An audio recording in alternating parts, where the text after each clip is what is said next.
तो गाइस कैसे हो आप लोग। तो नैनो मशीन के चैप्टर नंबर 250 में आप सभी का स्वागत है। तो चलो शुरू करते हैं। तो जैसा कि अभी तक हमने पिछले एपिसोड में देखा कि कैंग्सो कैसे अपनी गलती को मान चुका होता है, जिसको सुनकर अपना जेन्युइन क्या था कि ऐसी बात है जबकि तुमने अपनी गलती को मान लिया है तो तुम्हें अपनी कीमत को चुकानी ही पड़ेगी। और वो अपने शॉर्ट को निकालकर उसके हाथ को काटने लगता है। लेकिन तभी अपनी जीगल सोही कहते कि कट लीडर जेन्युइन, हम एलआईजे एलाइजे, क्या आप हमारे इनवाई ग्रुप के लीडर को हार्म करने की कोशिश कर, वो भी बिना किसी एक्सप्लेनेशन के। जिसको सुनकर जेन्युइन उसे डांटते हुए कहता है कि क्या तुम्हें अभी भी एक्सप्लेनेशन चाहिए, जबकि ये मेरा अलाई है, लेकिन इस अलाई ने मुझे सबसे पहले हार्म करने की कोशिश की। जिसको सुनकर जीगल सोई के पास कोई और जवाब नहीं होता, क्योंकि वो जानती थी कि कैंसो ने क्या कर रखा है। जिसके साथ अपना जेन्युइन बिना किसी टाइम को वेस्ट करते हुए वहां पर अपने शॉट को चला देता ताकि उसके हाथों को काट सके। लेकिन इससे पहले कि वो शॉट अपने कैंग्सो के हाथों पे जाकर रखती, वहां पे एक और लीडर आकर अपने जेन्युइन के शॉट को रोक लेता है। और यहाँ पे दिखाया जाता है कि इस चीज को देखकर यह अपना कैंग्सो हैरान हो जाता है कि बीच में कौन आ गया। जिसके साथ में उसी एल्डर को दिखाया जाता है जो कि अपने दोनों हाथों से अपने जेन्युइन के शॉट को रोकने की कोशिश कर रहा था।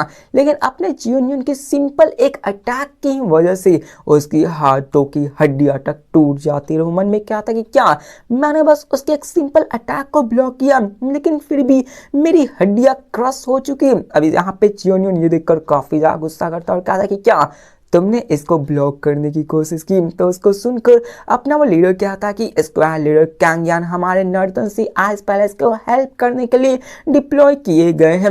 मैं तुम्हें उन्हें हार्म करने नहीं दे सकता हूँ। क्या तुम्हें सच में लगता है कि लोग तुम्हें डेमन गॉड कहते तो मैं तुमसे डर जाऊंगा। जिसके साथ वो अपनी पूरी जी जान लगाकर अपने जेन्युइन के शॉट को ऊपर उठाने की कोशिश करता है, लेकिन जरा सा भी जेन्युइन का शॉट हिलता ही नहीं है। जिसके साथ जेन्युइन उसकी तरफ देखकर कहता है कि ये तो बहुत ही एनोइंग है, और अपने शॉट को झुठलाकर वहां पर उसको बहुत ही दूर समुद्र में जाकर गिरा देता है। वहां पे वो बहुत ही दूर जाकर गिरता है, मतलब देखो बहुत ही ज्यादा दूर जाकर गिरता है। जिसके साथ जेन्युइन सबसे गुस्से में कहता है कि ये अच्छा होगा कि कोई मेरे भी रास्ते में ना आए, वरना मैं किसी को अपनी मर्जी नहीं दिखाने वाला हूं। अब इस चीज को देखकर वहां पे जितने भी सोल्जर्स होते हैं वो जाकर अपने जेन्युइन को रोकने की कोशिश करने लगते हैं, क्योंकि उन्हें पता था कि अगर एक बार ना रोका गया तो अपना जेन्युइन अपने कैंग्सो के हाथ को जरूर काट देगा। जिसके साथ वो सोल्जर्स आगे बढ़ने लगते और कहते कि पहले हमें मारो अगर तुम हमारे स्क्वायर लीडर को हार्म करना चाहते हो। लेकिन तभी हमें कैंग्सो को दिखाया जाता है जो कहता है कि तुम सभी पीछे हो जाओ। वो भी अपने शॉट को निकाल के अपने लेफ्ट आर्म को काट डालता है। अभी यहाँ पे वो अपने पूरे के पूरे आर्म को नहीं बल्कि सिर्फ अपने कलाई को ही काटता है। नोवेल में लिखा गया था कि उसने अपने पूरे के पूरे आर्म को ही काट दिया होता है, लेकिन यहाँ पर वो अपने हाथ को काटने की वजह से काफी ज्यादा दर्द में चिल्लाने लगता और क्या था कि ओ माय गॉड ये क्या हो गया मेरे साथ। जिसके साथ अपने स्क्वायर लीडर के हाथों को काटता, खुद से काटता रहे। वो जितने भी सोल्जर्स होते हैं हैरान हो जाते और कहते हैं कि स्क्वायर लीडर ये आपने क्या कर लिया है। लेकिन अपना कैंग्सो वहां पे दर्द में कहराते हुए कहता है कि मैं जानता हूं कि ये सिर्फ आपके गुस्से को शांत नहीं कर सकता है, लेकिन अभी के फिलहाल हम लोग भी नॉर्थन सी आइस पैलेस की मदद करने के लिए आए हुए हैं, इसलिए बस हमें थोड़ा सा टाइम दीजिए ताकि हम इस सिचुएशन का ख्याल रख सकें। अगर यहाँ पे फिर भी आप चाहते होंगे कि मुझे अपने क्राइम के लिए पे करना पड़े तो मैं इस सब के बाद अपने क्राइम को जरूर पे करूंगा। और ये देखकर जो जीगल सोई होती है उसे भी थोड़ा सा हैरानी होता है, वो भी थोड़े से गम में सोचने लगती है कि स्क्वायर लीडर कैंग ने अपने हाथों को, अपने कलाई को अपने खुद से काटा है ताकि अपने जेन्युइन का गुस्सा शांत किया जा सके। मुझे पता था कि वो ये जानता है कि आगे क्या हो सकता है, मुझे उसी वक्त उसे रोक देना चाहिए था। जिसके साथ हमें कैंग्सो को दिखाया जाता है जो कि अपने जेन्युइन की तरफ देखकर सोचने लगता है और कहता है कि वो शुरुआत से मैं सोल्जर्स को ही स्टार्ट से निशाना बनाए हुए था। अगर ये र्यूमर सच है कि वो सिर्फ एक हाथ को काट कर अपने उस बंदे को जाने देता है और उस बंदे को नहीं मारता है, तो इसका मतलब ये है कि ये बंदा भी मुझे नहीं मारेगा। और जब तक मैं अपने लेफ्ट हैंड को लूज किया हूँ, सिचुएशंस काफी ज्यादा बेटर है क्योंकि मैंने अपने राइट हैंड को नहीं गवाया है। और जैसा कि आप लोग नॉवेल्स को देख रखे होंगे, उसमें भी यही सेम टू सेम उसके ख्याल होते हैं, जिसके साथ वो चियोन यून के बारे में अच्छे से जानता था कि अभी के फिलहाल वो चियोन यून को रोक ही नहीं सकता है, वो कुछ भी उसका बिगाड़ नहीं सकता है। इसलिए वो अभी अपने इस ह्यूमिलेटिंग का बदला तो नहीं ले सकता, सिर्फ अपने आप को ह्यूमिलेट होता देख सकता है। और वो सोचता है कि ये जबकि हमारे पूरे के पूरे जियांगवा का स्ट्रॉन्गेस्ट बंदा है, तो ये अपने इस चीज को बदलेगा नहीं और सबके सामने मुझ पे अटैक नहीं करेगा, वरना ये इसके लिए शर्म की बात होगी। लेकिन हमें चियोन यून को दिखाया जाता है जो उसके आगे बढ़ते हुए कहता है कि ओह, मैंने अभी तक ऐसी सिचुएशंस को कभी भी फेस नहीं किया, मैं तो चाहता ही था कि मैं तुम्हारे हाथ को काटूं, और जबकि तुमने इसे आते हुए देख लिया था और इसी वजह से तुमने खुद का ही हाथ काट लिया। जिसके साथ हमें जीगल सोही और मोयोंग कैंग को दिखाया जाता है, जहाँ पे मोयोंग कैंग कहता है कि लगता है कि स्क्वाड लीडर कैंग का प्लान काम कर गया है और हम लोग अभी के फिलहाल फाइट को अवॉइड कर सकते हैं। जिसके साथ यहाँ पर मोयोंग कैंग भी सोचने लगता है कि अभी के फिलहाल अपना युवोन बोसो से भी काफी ज्यादा टेरिफाइंग हो चुका है कैंग सो, और परहैप्स यही आगे चलकर हमारी किस्मत को बदल सकता है क्योंकि इसके पास पेशेंस है और इसकी सतर्कता भी काफी ज्यादा है। जिसके साथ हमें कैंग सो को दिखाया जाता है जो कि अपने चियोन यून के सामने अपने हाथों को फोल्ड करते हुए कहता है कि मैं आपका शुक्रिया करना चाहता हूं कि आपने मुझ पे मर्सी दिखाई। और यहाँ पर वो सोचने लगता कि एक बार मैं बस यहाँ पे बचकर निकल गया तो मैं अपने इस बंदे को चियोन यून को उसको ह्यूमिलिएशंस की पे बैक जरूर करूंगा। और वो मन में सोचते हुए कहता कि मैं आशा करता हूं कि जो record dragon turtle blood code के बारे में लिखा गया है वो सच हो, क्योंकि उसने एक बार एंशिएंट टेक्स्ट में पढ़ रखा था उन मिथिकल क्रिएचर्स के बारे में कि जब कोई बंदा उसके ब्लड या फिर कोड को कंज्यूम करेगा तो वो उसके पास इतनी एबिलिटी आ जाती कि वो अपने खोए हुए लिम्स को भी वापस पा सकता है। अगर यहाँ पर वो 4 हेडेड ड्रैगन टर्टल का ब्लड या कोड कंज्यूम करेगा तो हो सकता है कि उसकी की भी एम्पलीफाई हो जाए कि वो 5 ग्रेटेस्ट मार्शल आर्ट को टक्कर दे सके और अपने लेफ्ट हैंड को भी रीजनरेट कर सके। इसलिए वो मन में सोचते हुए क्या था कि अभी भी ज्यादा देर नहीं हुआ है, मैं आगे चलकर रिवेंज जरूर ले सकता हूं। जिसके साथ वो अपने कल्ट लीडर चियोन यून की तरफ देखने लगता है कि आगे उसका क्या मूव होने लगता है। लेकिन हमें चियोन यून को दिखाया जाता है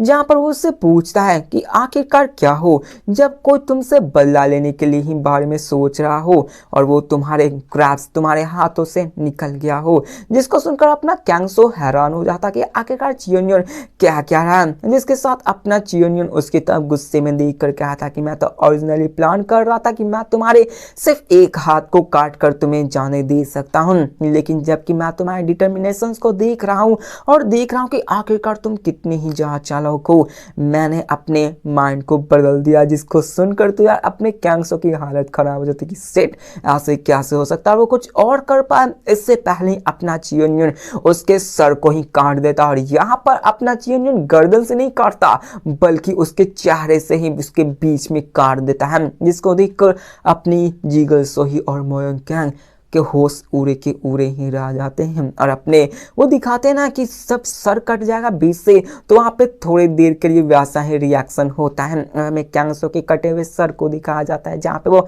कुछ कर पाता उससे ही पहले उसका सर कट कर जमीन पे गिर पा जाता है और उसके पूरे शरीर से खून निकलना शुरू हो जाता है। कह सकते हो कि बहुत ही दर्दनाक मौत था। राइटर्स को सिंपली गर्दन से काट देना चाहिए था, यहाँ पे वो सर के बीच से काट रहा है, ये तो बहुत ही ब्रूटल हो चुका था। और असल में ये अपने चियोन यून की ब्रूटैलिटी को ही दिखाने का जरिया था कि यार अपना चियोन यून कितना ही ज्यादा ब्रूटल है। अगर उससे तुम लड़ने की कोशिश करोगे, उसे तुम हार्म करोगे, उसे तुम जाल में फंसाने की कोशिश करोगे तो तुम्हारा हश्र ऐसे ही होगा। अब इस चीज को देखकर या अपनी जीगल सोही को कह सकते हो बहुत बहुत बड़ा झटका लगता है। और यहाँ पे बाकी के जितने भी सोल्जर्स होते हैं अपने कैंग सो को मरा हुआ देखकर सभी उस पर अटैक करने की कोशिश करने लगते हैं, लेकिन अपने मोयोंग को सबको रुकने को बोलते हैं, जिसकी वजह से वो चाह कर भी नहीं अटैक कर पाते। इसके साथ मोयोंग कैंग उससे कहता है कि कल्ट लीडर चियोन यून क्या आपको ये करने की सच में जरूरत थी। जिसके साथ अपना चियोन यून उन सबसे कहता है कि मैं ऑलरेडी लास्ट तक आते आते तुम सबके लिए काफ़ी जनरस होता आया हूँ।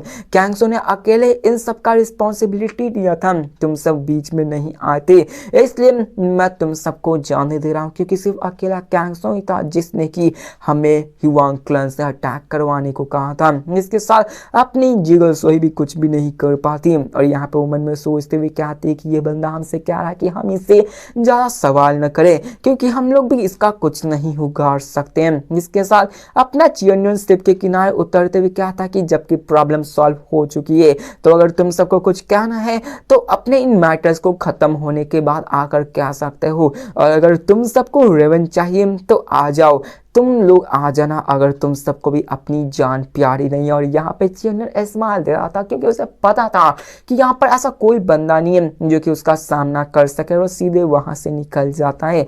जिसके साथ हमें एक और मिस्टीरियस से बंदे को दिखाया जाता है। मतलब अभी तक इसका कोई चर्चा नहीं था, लेकिन नोवेल्स में कुछ था जो कि अभी आपको नहीं बताने वाला, वो आगे आने वाले चैप्टर्स में आपको खुद ब खुद पता चल जाएगा। यहाँ पे वही बंदा आता है और अपने कैंगसो के सर के उठाकर कहता कि स्क्वायर लीडर कैंग, चाहे कुछ भी क्यों ना हो, आपने ब्लू हेवन का सपना देख रखा था, लेकिन आप अपने इस सब के वजह से अपने लास्ट मोमेंट में अपनी आंखों को बंद नहीं कर पाए। उसकी आंखों को बंद करता है वो रोते हुए बड़े ही गुस्से में क्या था, मतलब यार बहुत बहुत ज्यादा गुस्सा होता है।